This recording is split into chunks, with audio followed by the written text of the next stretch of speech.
What is the Lord revealing to his church at this time? The world stopped for a pandemic.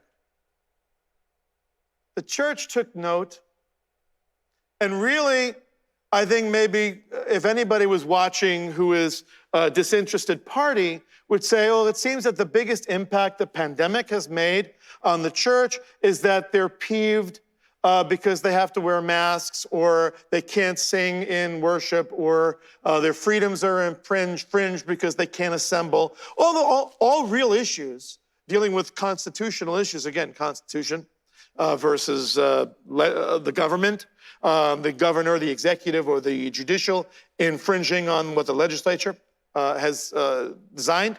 But perhaps the Lord wanted us to learn something, to take note of something in the pandemic. The world stopped, including we stopped. And yet now it's as if we're learning to cope with the pandemic. We're learning to live and say, oh, it's not as bad as they're saying it was. And we have all different kinds of, philosophies and reactions to the pandemic. But humans are amazingly adaptive, right? And we were adapting to the circumstances of the pandemic. Maybe God wanted us to stop in order for us to catch a lesson, to learn a lesson, in order for us to change, in order for us never to be the same again, to take stock and say, that was then, but from this point on, we will live different lives because of a worldwide plague, a pandemic. But yet life goes on. And our cities this summer burned. Our nation driven to destruction. Nation pitted against nation from within. Cities, churches, places of worship on fire. Policemen in riots, dealing with riots. Perhaps that was meant to get our attention as a church. Maybe it wasn't meant to get us all riled up and say, I can't believe that these people who are rioting and tearing our streets apart, that they're not being punished. I'm so indignant. Something must be done, law and order, or Black Lives Matter, or who knows. Maybe our cities have burned in order to get the church's attention. The pandemic didn't do the job. Perhaps burning the streets of our cities will do the job. Perhaps extending into suburbia, that will do the job. Seems no. What about an election that is so divisive? We find ourselves at a national crossroad right now. Which direction to turn? Which direction shall the church move? In lockstep with culture or in lockstep with God? As for me and my house, we must follow the Lord. That doesn't mean ignoring culture. It means immersing in culture with a protective suit of the Word of God. Put on that armor. Whether you wear a mask or not, put on the faceplate of deliverance and the breastplate of righteousness and the helmet of faith, etc., etc. We're at a crossroads. Which direction will our nation go? The world is watching, and so is our God. Be of sober spirit, be on the alert. Your adversary, the devil, prowls around like a roaring lion, seeking someone to devour. But resist him, firm in your faith. knowing that the same experiences of suffering are being accomplished by your brethren who are in the world. Believers around the world are watching right now. Maybe we're going to wind up like them, under persecution. Maybe we will. Maybe we'll have a wholesale loss of our rights, and the American experiment will end in our lifetime right now, in the immediate future. Or maybe they're watching to see, how will we react? Will we ignore the fact that we're the church and we will just go whole hogs in for politics? Or will we as a church be involved in the political realm for righteousness, not for party, not for ideology, but for righteousness' sake? After you've suffered for a little while, the God of all grace, who has called you to his eternal glory in Christ, will himself perfect, confirm, strengthen, and establish you. Which is not a word in season for America, but is a beautiful word in season for each one of us, no matter what we experience in the future, near or far. So, got 6 things we can do, and we'll wrap it up here. I say they're all E, right? DTS. Exceptionalism. That doesn't mean that, hey, look how awesome we are. It means that from now on, we cannot go back to the status quo. If the pandemic did not get our attention, if our cities on fire did not get our attention, let this election get our attention. We cannot do church or Christianity or messianism as usual. It is time to step up and bow down before our living God. Exceptionalism. Let this moment stand as a mountaintop experience, the moment that nothing is the same in our lives again.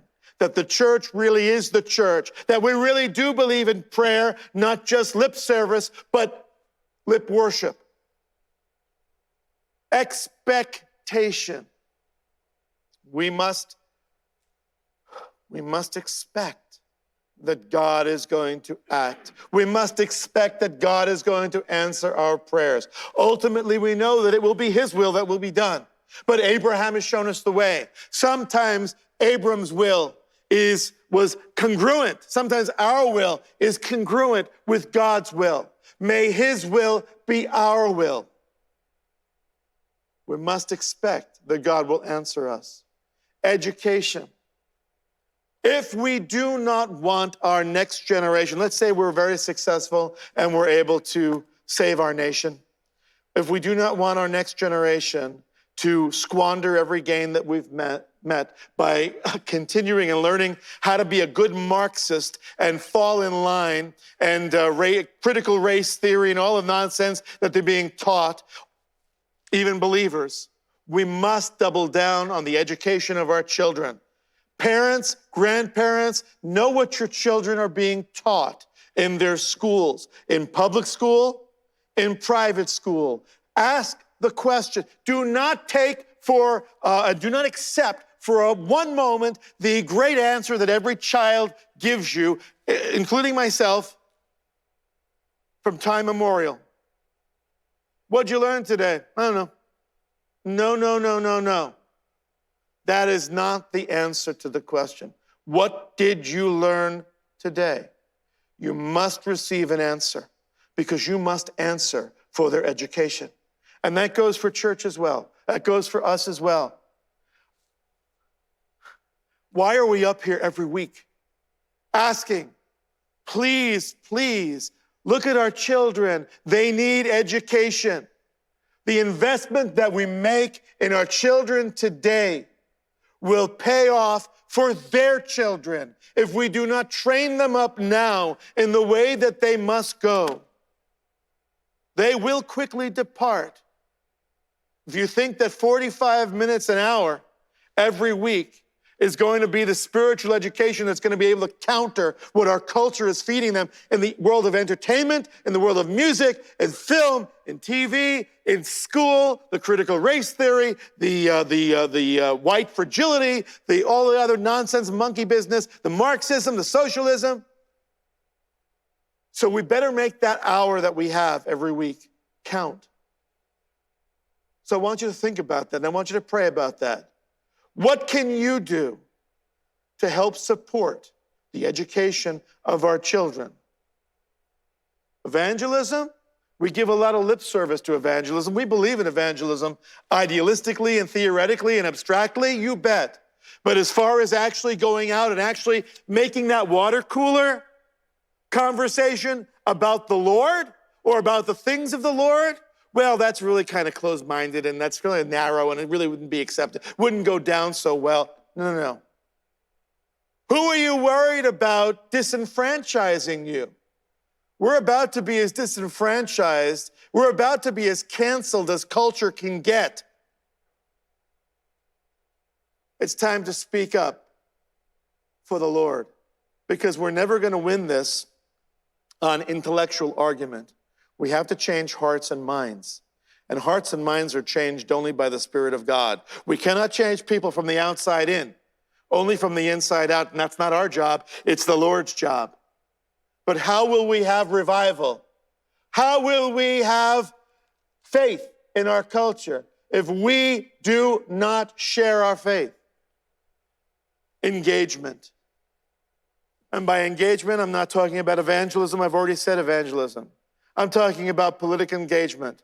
I'm afraid to share, the whole poll thing this year, whatever, the polls were so wrong for whatever reason. But part of it, the shy Trump voter, the voter who was afraid to say that they had a political ideology and they were going to vote their ideology. Now is the time to lose the shyness and gain some boldness and some tenacity. That tenacity of Elijah that I pray our children receive every week, I pray it over you now, and I pray it over our church, that we will tenaciously engage the culture, not just to share our faith, but to share our ideology as well, to share the Constitution's principles. And extraction? Extraction means to remove yourself from whatever is impure. If you're wasting your time watching sport, look, it's easy for me to say because I'm not a big sports guy. But if you're a big sports person, that's a lot of hours in the course of a week, okay? I challenge you, walk away from those distractions. Walk away from wasting time with that which makes no difference to eternity or to the strength of our culture or our nation. Do not take, but give. And that means extracting yourself from that which is impure. And maybe it also means extracting yourself from fruitless arguments as well. There are people that we love, people in our family, but we know that no matter how we engage them, it's not so okay. There's a certain point where Jesus says, do not cast your pearl before pigs. And so I say, extract yourself from fruitless pursuits. Do not ever get engaged in one of these comments sections. Have you ever tried doing that? It's cruel, it's hateful, it's wicked, and it's ignorant. Don't waste your time with that. Exceptionalism, expectation, education, evangelism, engagement, and extraction. That is the way forward, my friends.